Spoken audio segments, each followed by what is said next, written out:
But get him started on ghost stories. He has the most far-out ghost stories.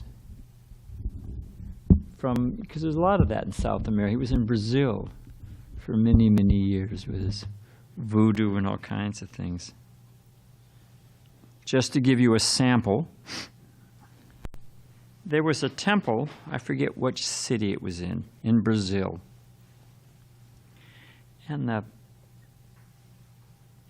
weird things started happening. The temple treasurer ran off with the money, and the head pujari ran off with somebody's wife, and all the plumbing blew out. It just weird stuff. And Guru Prasad Swami went there with, I forget who his assistant was. Thanks, Prabhu. Hare Krishna. And just as soon as you opened the door, the place just felt like, even if you were to turn a light bulb on, you know, with a 100-watt light bulb, it felt like it was about 50 watts. It was just a cloud hanging over the place. So he concluded, let us just have some days of 24-hour kirtan. And they just started 24-hour kirtan. And after 3 or 4 days, a lady pulled up in her Mercedes, jumped out of the car, ran into the temple, shouting, "Stop your black magic! Stop your black magic!" So naturally the devotees were curious. What is this black magic? Turns out that a son of a very wealthy family had joined and become a devotee, full-time devotee. So they had, this rich family had hired a bruja, which means witch in Spanish. They'd hired a witch to curse the temple. So she'd enthusiastically gone about her business. Now from Krishna book, we know everything's in the Bhagavatam.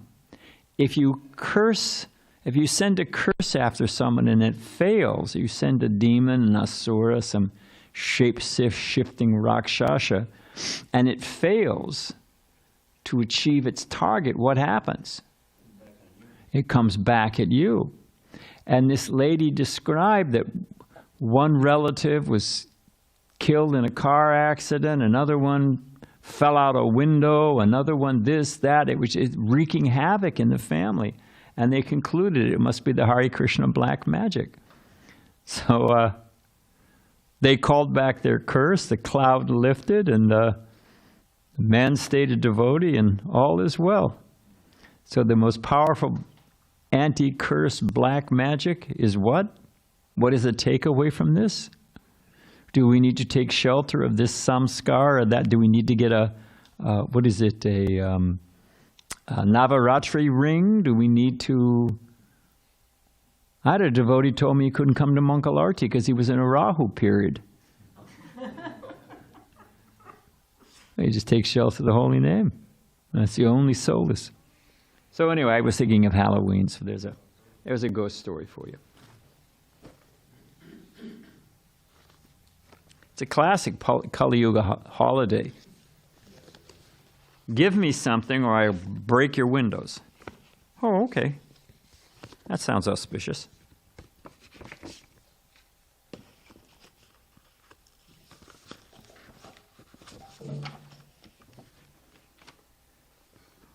Okay, what else do we need here?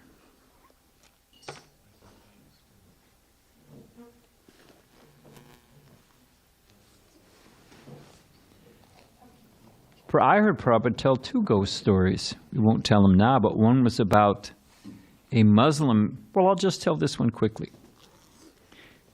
Prabhupada had a friend, business acquaintance friend, who was a Muslim. In those days, there was a lot of, in the village, there was a nice mood. So he invited this Muslim friend to come for lunch on an appointed day. And the man was thank you for the invitation. After a few days, Prabhupada realized, oh, that's Ekadasi. I won't be able to make samosas or kachores or rice for this man. What to do? But, this was before cell phones. Even when I went to India, 1973, if you wanted to book a call, you had to go to Delhi and book the call, and you had to wait. And there'd be 20 booths, everybody screaming in it. You couldn't hear. Remember that? You couldn't hear a thing. They were all party lines. You had 4 or 5 people on the line. Mr. Sharma, this isn't Sharma, this is Mr. Gupta. Oh, that's the next booth over. It was a circus. So there's no way that Prabhupada could get a hold of the man to, So the man showed up, the Muslim man showed up on the appointed day.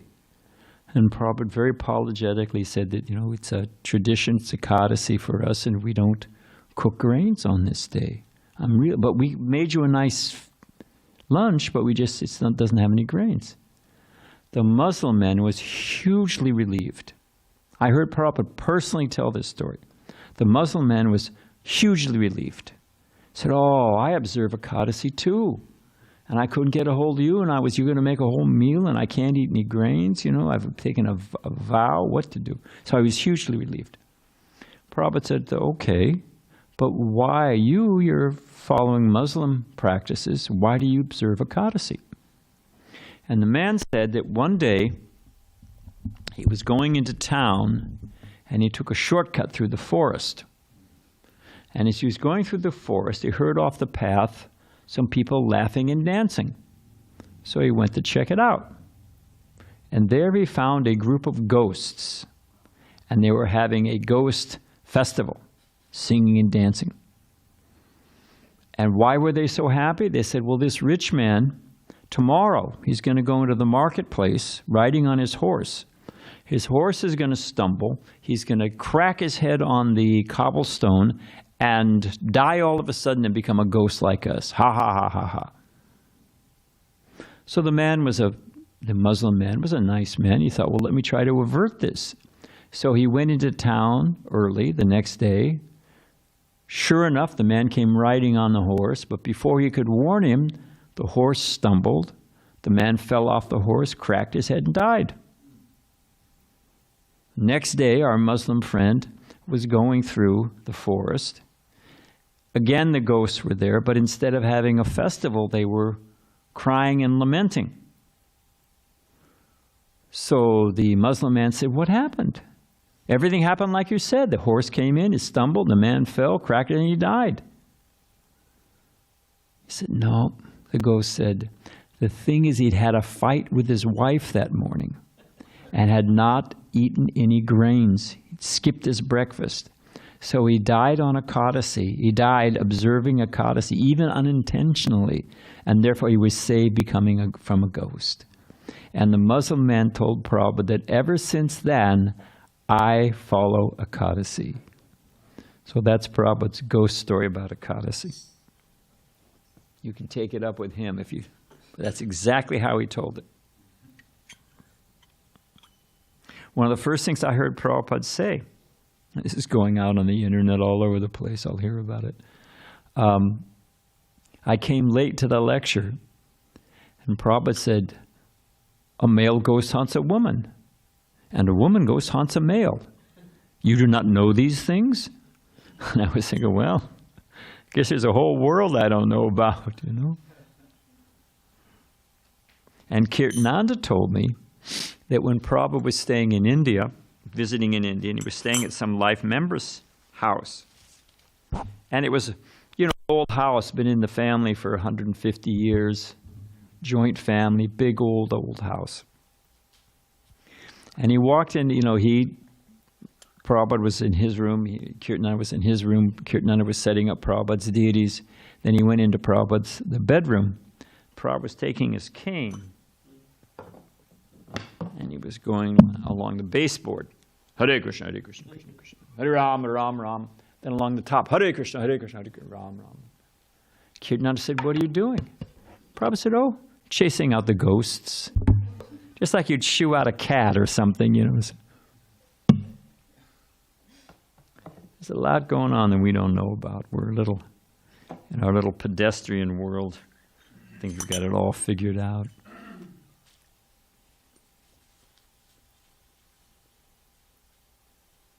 All right, Ram.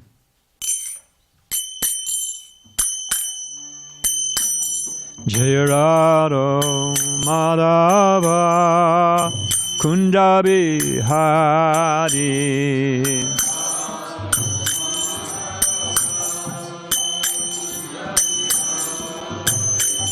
Jaya Radha Madhava Kunda Bihari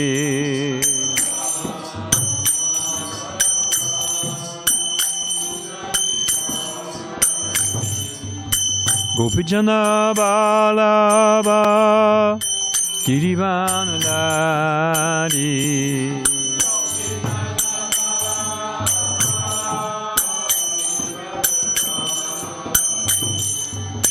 Gopijana Balaba Girivanadari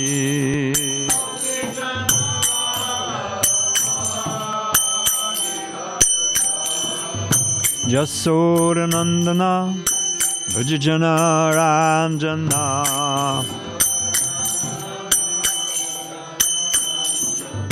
Jasoda Nandana Vajjana Ranjana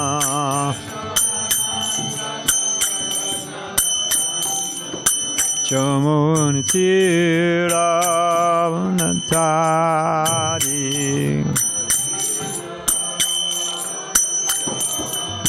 Chamunitira Vanatari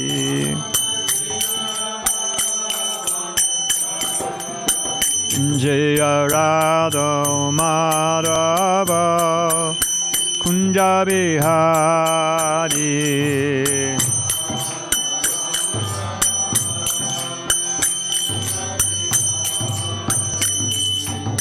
Gopijana Balaba Girivanadari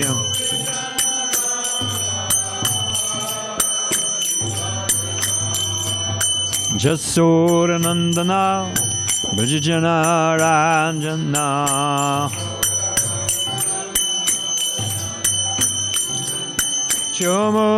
Chamunatira Vanatari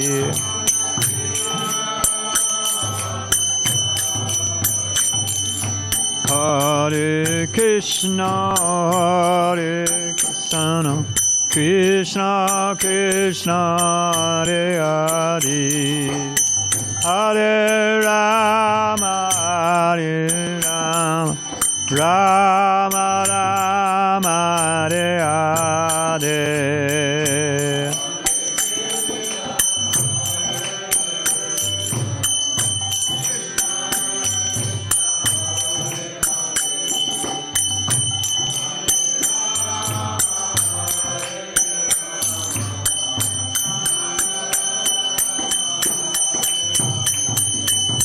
Hare Krishna Krishna Krishna Hare Hare Hare Rama Hare Rama Rama Rama Hare Hare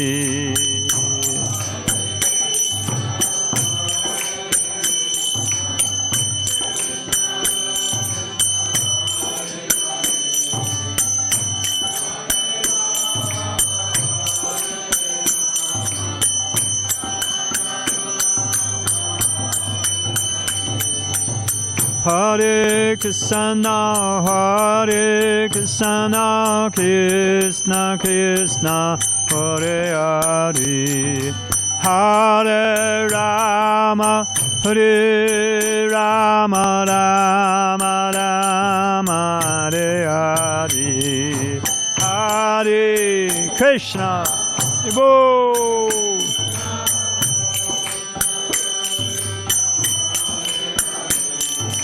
Hare Rama Hare Rama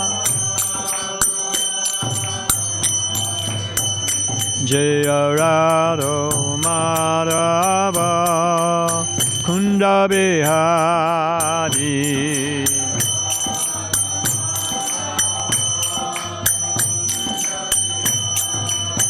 Jaya Radha Madhava Kunda Bihari.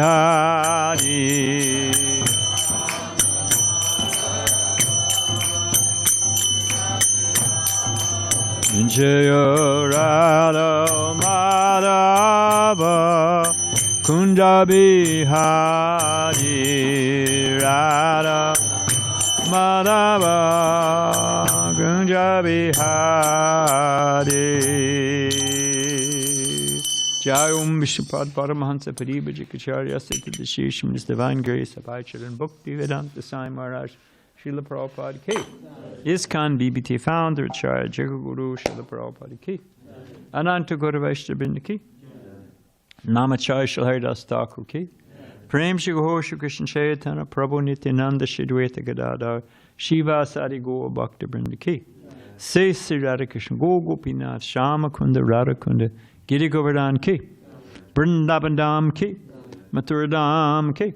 Dwarka Dham Ki. Navadip Dham Ki. Jagannathpuri Dham Ki. Jamuna Mai Ki. Ganga Mai Ki. Tulsi Maharani Ki. Bhakti Devi Ki. Samveda Bhakti Vinda Ki. Srila Prabhupada Ki. Say Sri Radha Kiridari Ki. Say Krishna Sankirtana Jaga Ki. Go Premanande. All glories of the Samvat devotees. All glories of the Samvat devotees. All glories of the Samvat devotees. All glories of divine Lidasita Sri Sri Guru and Gauranga.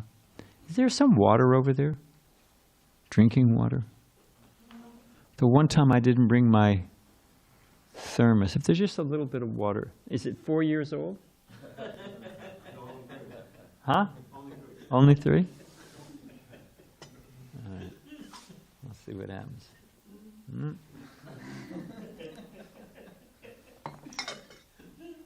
I'll see how that goes. Om Namo Bhagavate Vasudevaya. It's nice if we all say it at the same speed. It actually has a nice effect. Om Namo Bhagavate Vasudevaya. Om Namo Bhagavate Vasudevaya. Om Namo Bhagavate Vasudevaya. Krishna Swadamo Bhagate Dharmiganadi Bisaha Kalanasa Dashamesha Parano Ko Nidodita Narayana Namaskricham Naram Chaivam Narotama Devim Sarasatim Vyasam Tato Jayam Udirayat. Bhagavatam is brilliant as the sun. He had risen just after the departure of Lord Krishna to his own abode, accompanied with knowledge, religion, etc. Persons who have lost their vision to the dense darkness of the age of Kali should get light out of this Purana. Before beginning our study of the Srimad Bhagavatam, which is our very means of conquest, we should first offer respects to our personality of God in Narayan, to the Narayan Rishi, the supremmost human being, the goddess of living with the Saraswati, the author Srila Vyasadeva, and my spiritual master Srila Prabhupada. So we are on text 17, correct? Haranyakasipur Bratu. Oh, I'm sorry, I'm supposed to do one at a time. Samparetasya Dukita Kritva Kartodakadini Bratri Putran Asanvayat Haranyakasipur Bratu Samparetasya Dukitaha Kridva Kartodakadini Vratriputrana Sanvayat Haranyakasipur Bratu Samparetasya Dukitaha Kridva Kartodakadini Bratri putrana shantivayat. Haranyakasipur bratu. Samparetasya dukitaha. Kridva katodhakanini. Bratri putrana santvayat.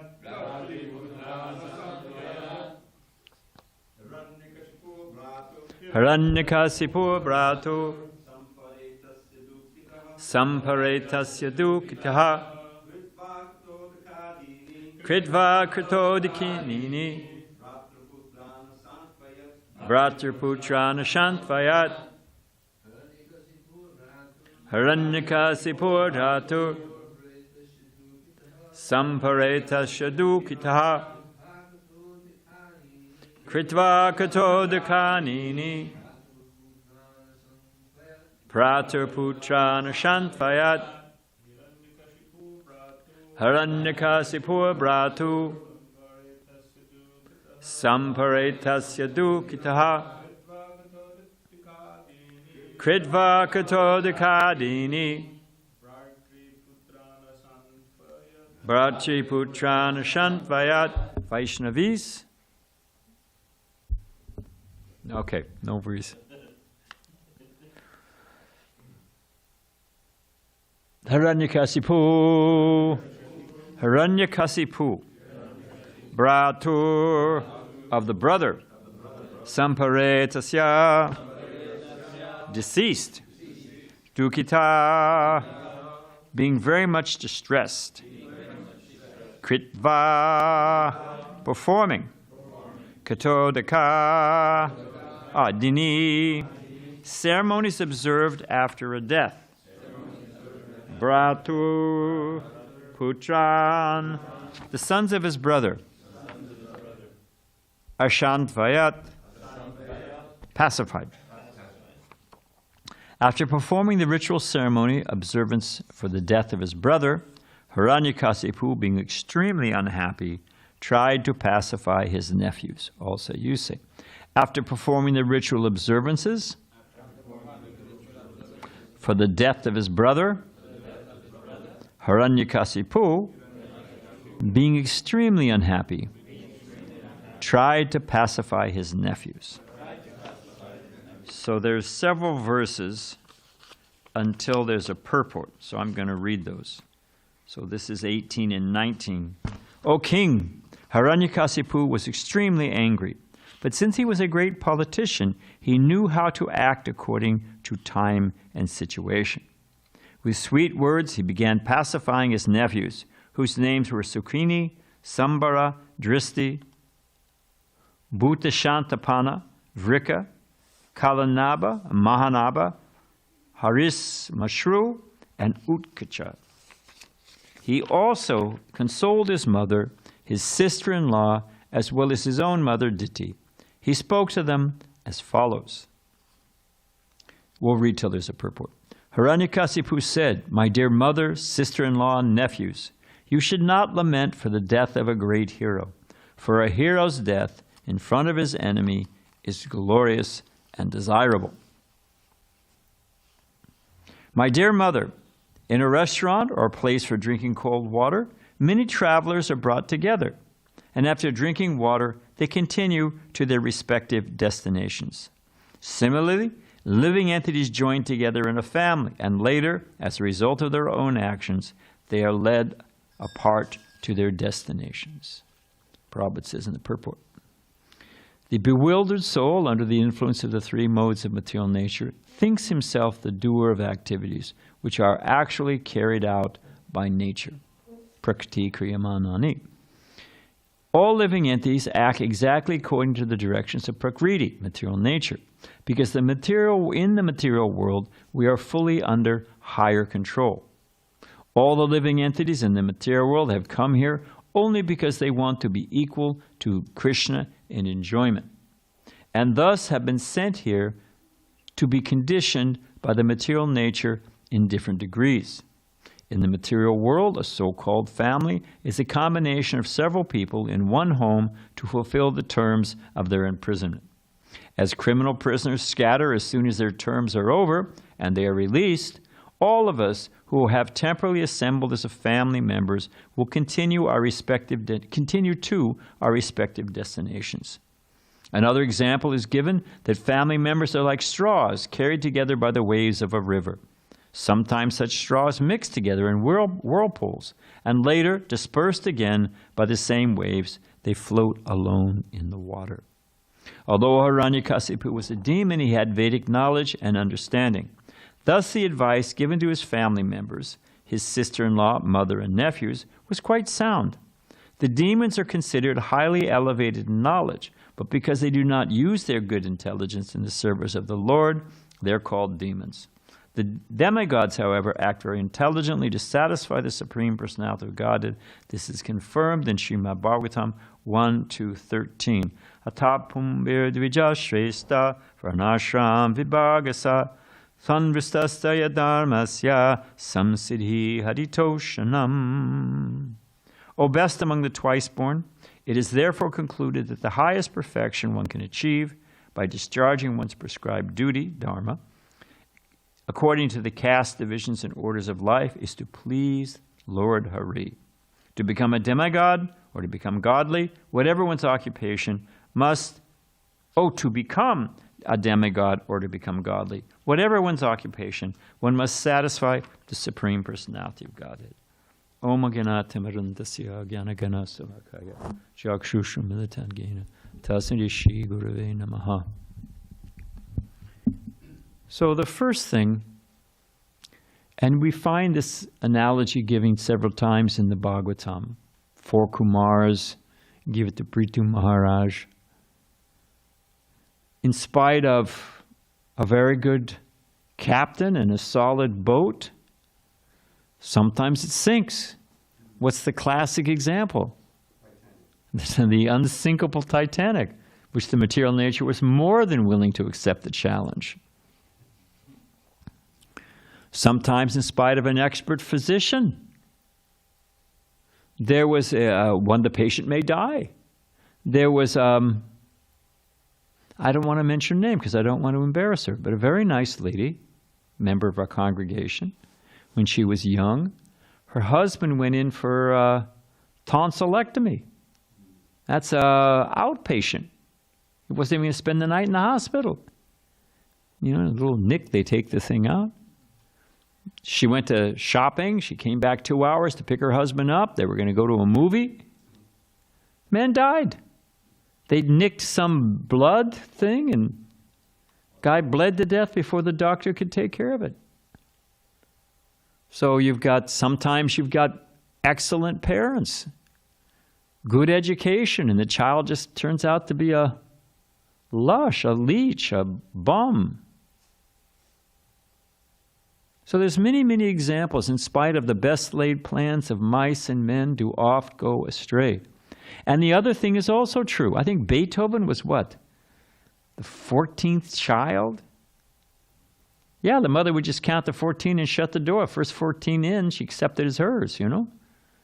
So there's many times they have bad parents, bum life, and then they turn out to do something significant, at least materially in the world. They have those people that the whole boat sinks and the one guy's left in an inner tube and floats for 3 weeks and winds up in Australia. I mean, just all worked out somehow or other. So the idea, there's so many different examples of this, that we're the controller or we're in charge. And what changes the picture?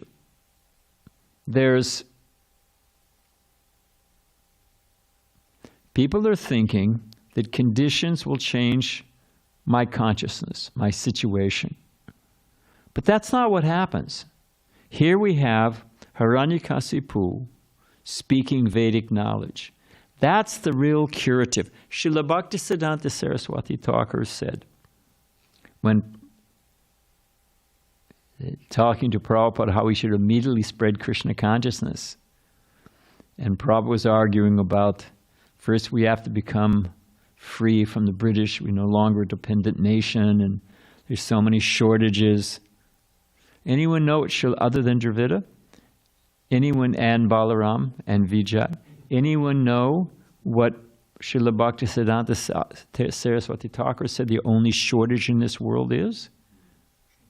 A shortage of Krishna consciousness. So,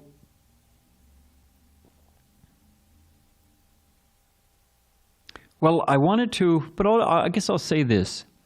It's an understanding of this world. We are trying to push, I've mentioned this before, there was a landlord, when I had my kids, before they were adult and on their own, we had a little condo over here. And the owner of the condo, Mr. Lowe, lived in front.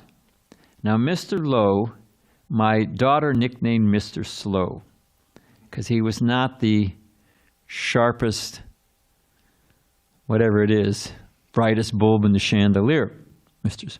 So one day we were going down Garnett. I don't know where we were going, somewhere. And there's that restaurant called, I think it's called the Broken Yoke, something like that. Yeah. It's a big restaurant. And Mr. Lowe was looking, he was trying to get in. We were at the red light, we could see it. He was trying to get in. He could see the restaurant was open, it's full of people. He was pushing on the door and pushing on the door. My daughter figured out the problem. She said, "Pull, Mr. Lowe, pull." Oh, pulled it, opened right up. What do you know about that, you know? I had an experience. I'll give you another one, and then you see if you can guess where we're going here. There was a man who used to come here. He's moved to St. Louis many years ago. And he joined the Army to get free college education. You put in whatever it is, 2 years, and you 4 years in the reserve, and you get health care for the rest of your life. You get on the vet care, and you get a college. So if I can march around, I was a Boy Scout. I can camp out and march around. I can do that for a while. And as soon as he joined, the Iraq War started. Now, the thing I forgot to mention, he hated it. He fought bitterly with his drill sergeant. You know those Marine drill sergeants? They're not the most warm and friendly people in the first place. And they just clashed at every point. He was going to quit. He was just going to bail out, take it dishonorable. He couldn't take it anymore. War started. Nobody can get out. And he realized all of a sudden, it flashed on him, he said. He told me that I'm going to be sent to a place where there's going to be people 100 yards away from me, and all they want to do is rip off my head. And the only person who's going to help me get out of that jam is this man right here. He said all of a sudden he realized that, he couldn't get enough of it. Whatever that guy had to say, whatever he was like on it. They were best buddies because he was training him how to keep himself alive. So when the situation remained the same, and yet the background changed, and the whole relationship, the whole dynamics changed. Because somehow or other, I'm thinking about Halloween. They had two Halloween parties howling at my apartment yesterday. So I got Halloween on my mind. My brother, I forget what the movie was. I think it was Bride of Frankenstein or something. I was 6 and my brother was 10. And he obliged me to watch a horror movie. And I don't know, I was just completely freaked. And went to bed. And it was, as they say, a dark and stormy night. And I had my own bedroom. And there was a big window. They call it a bay window. It's a big, angled window, right? And then there was a little garden out there. And I woke up in the middle of the night, and there was, in my little mind, the Bride of Frankenstein. I could see the fangs, I could see the teeth, I could see the nasty hair, and she was scratching on the window. Eek, eek, eek, eek.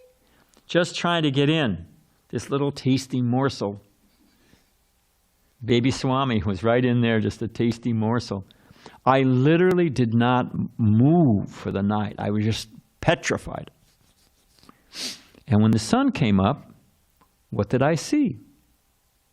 Because it was a dark and stormy night, a branch had broken off a tree and had fallen on the clothesline that was in the garden. And it was swinging in the wind. And what I thought was the head and the, and the arms were the branches. What I thought was the trunk was the rest of it.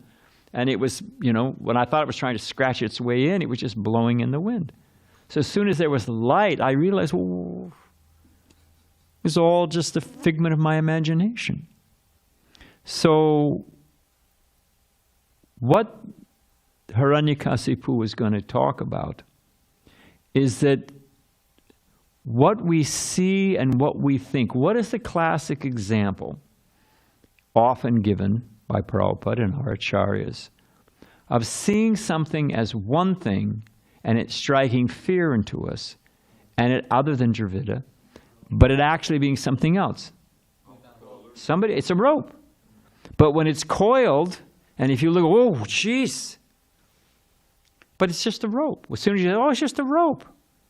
So it's the same thing. It's exact. Nothing has changed. What has changed?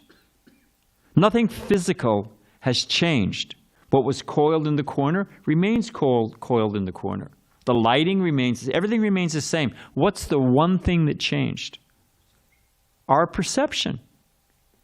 So the fact of the matter is, human form of life, is it the, what is it? Omagena Tamarandana Ternandesya Gyanagena Sakaya, that our eyes opened with the torchlight of knowledge.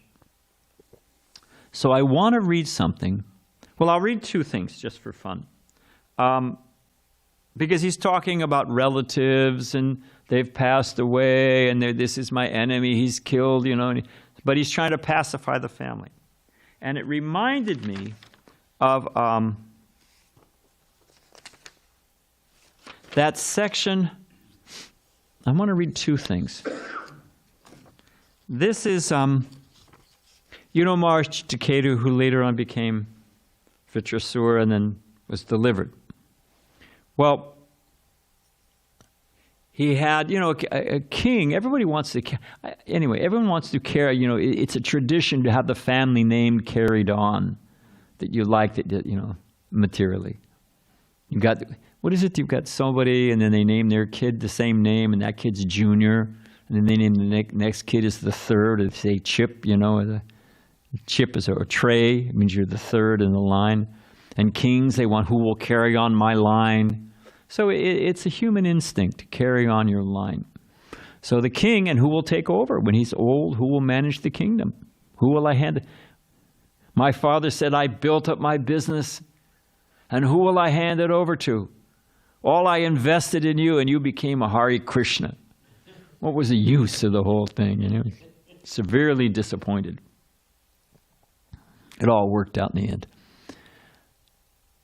So the king wanted a son.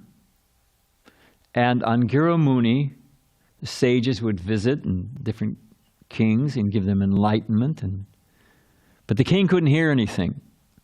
Just like you can't give a fool good instruction. They just don't, they can't hear it. Especially if someone's drunk, forget it. They can't hear,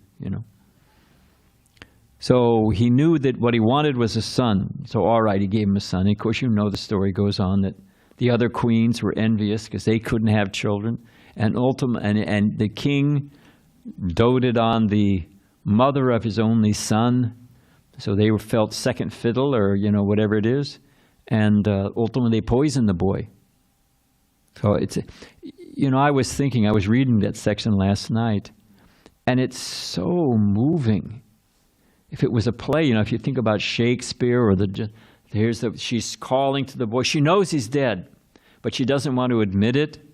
And she says, oh, get up, great hero, your father is, and it's just heartbreaking to hear what she's, and then the father comes and how he responds, and the envious wives try to pretend that they didn't know what had happened. It's really dramatic.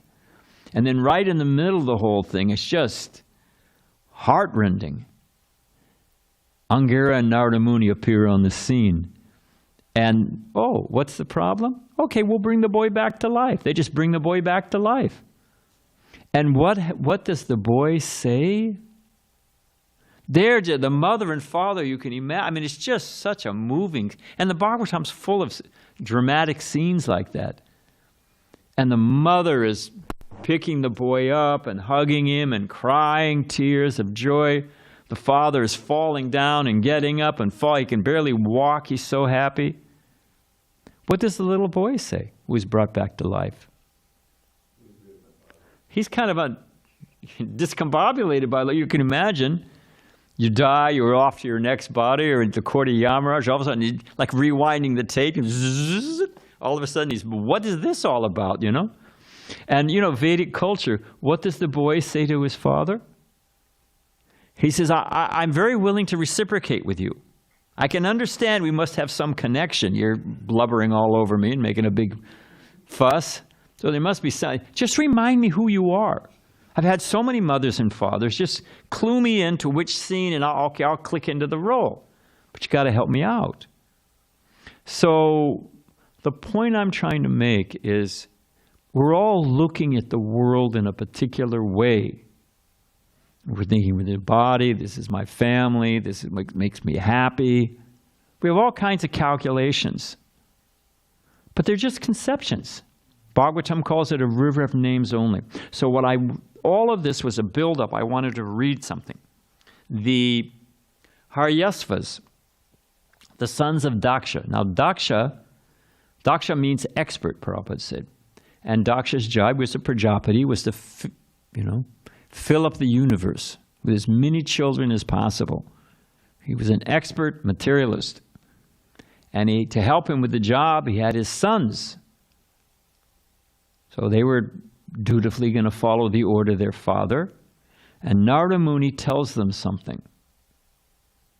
And I want to see if you guys, by this one statement by Narada Muni, these sons of Daksha, the Haryasvas, snapped out of their whole illusion, saw things as they are. That's my point, for us to see things as they are.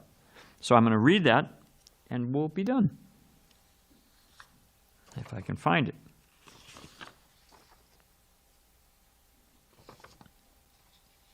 And Prabhupada makes the point, and if you think about it, we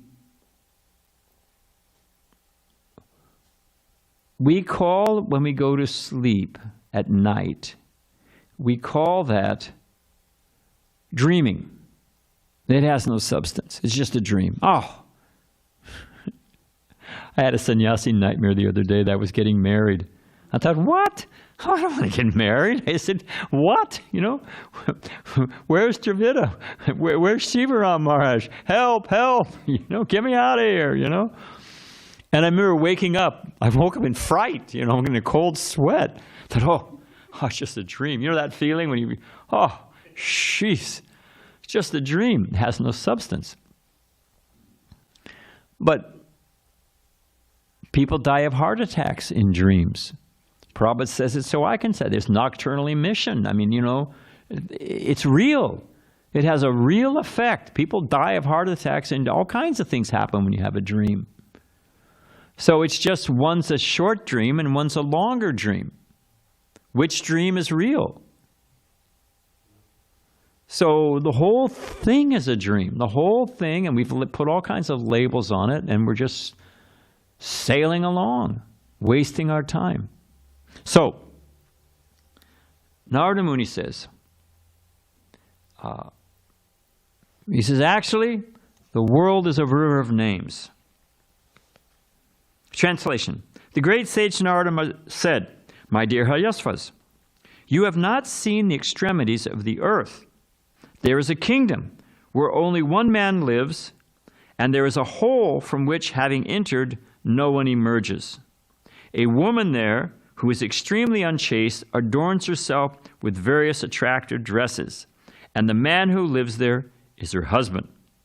In that kingdom, there is a river flowing in both directions, a wonderful home made of 25 materials, a swan that vibrates various sounds, and an automatically revolving object made of sharp razors and thunderbolts. You do not know this, and therefore you're inexperienced boys without advanced knowledge. They heard it, walked out the door, and became self-realized sages in the forest.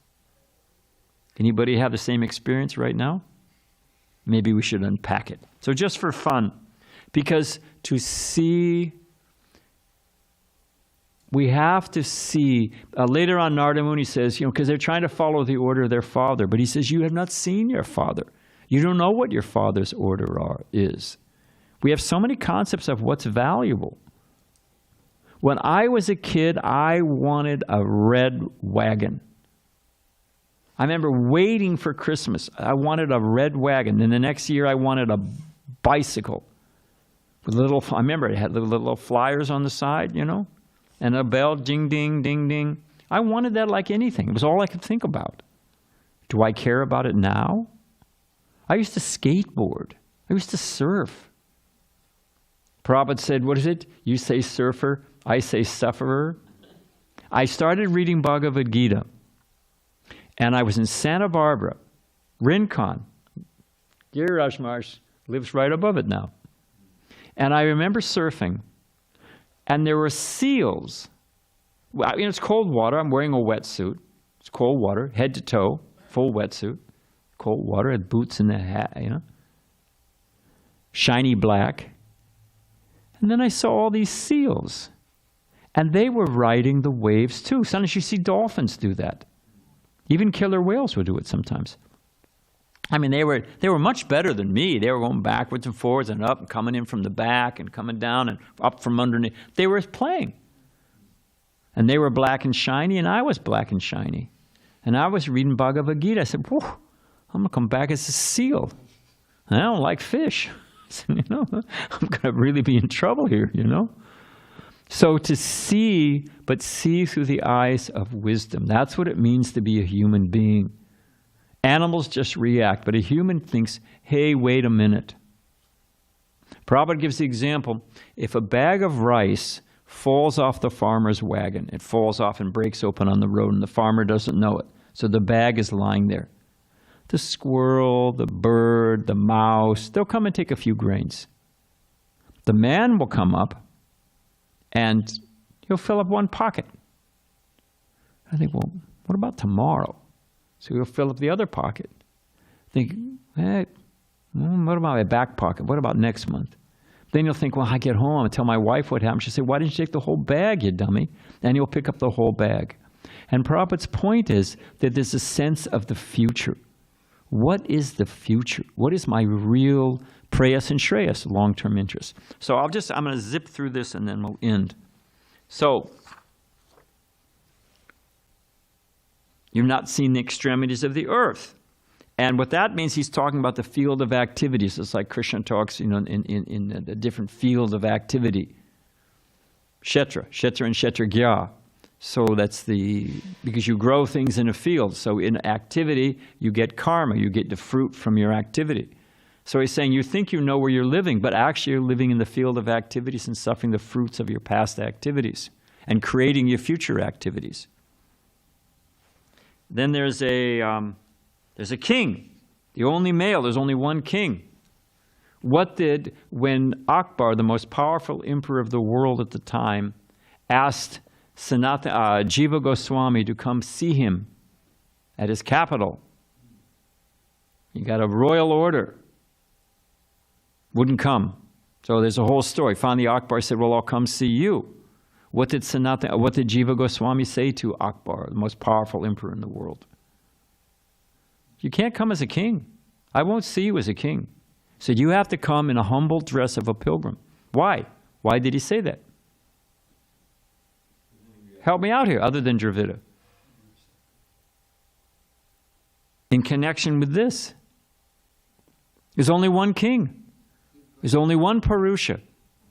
When that Christian Indian professor told Prabhupada that you are worshiping a lusty god, he's got 16,108 wives.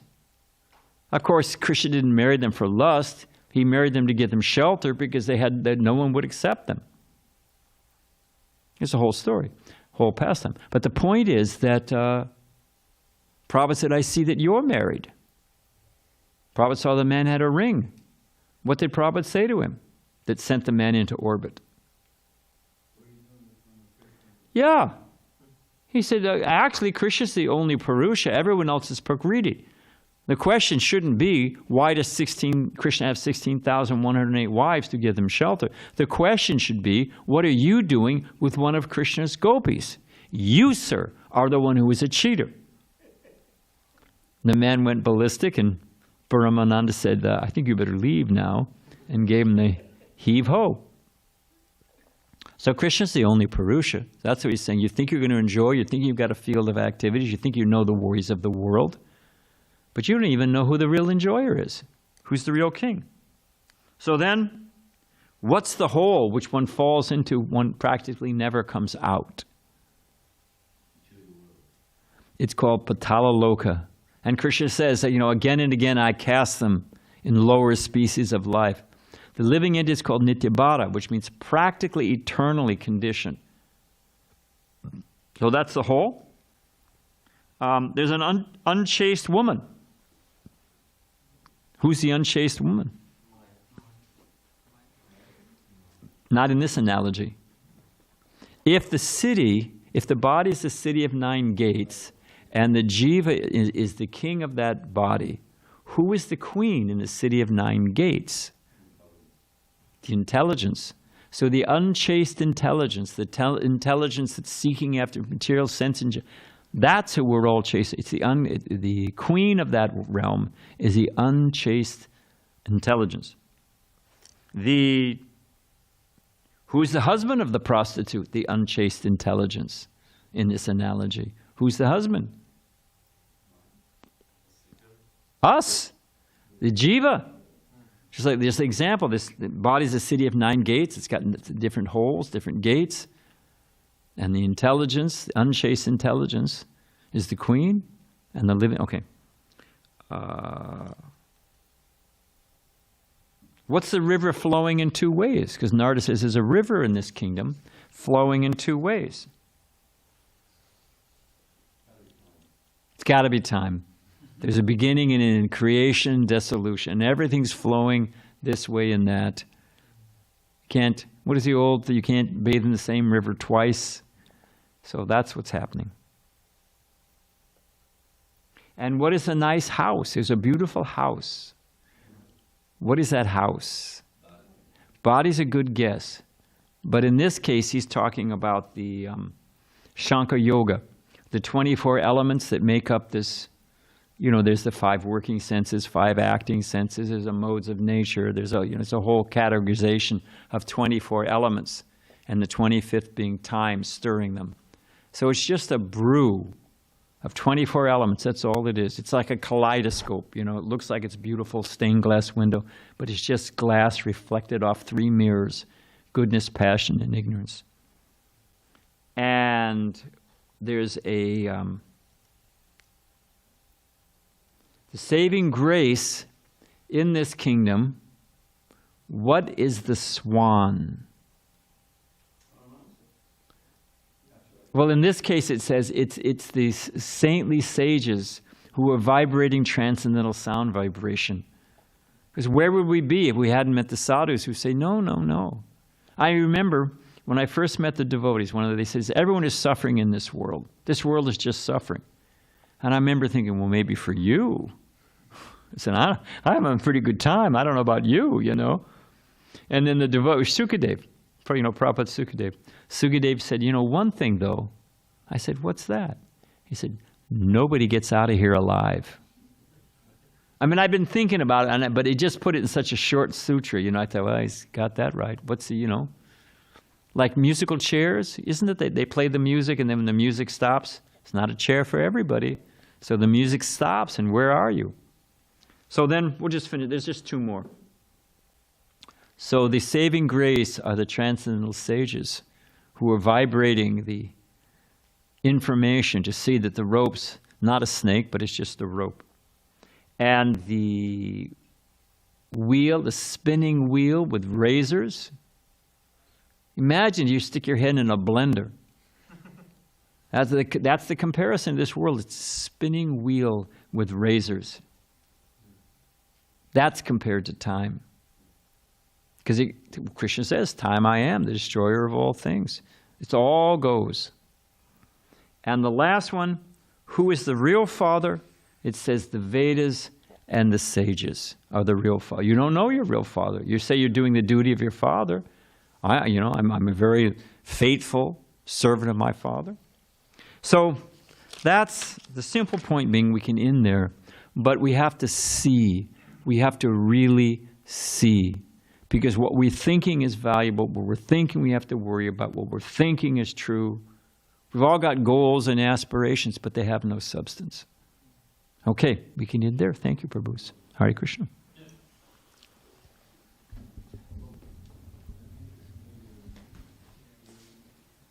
What's that?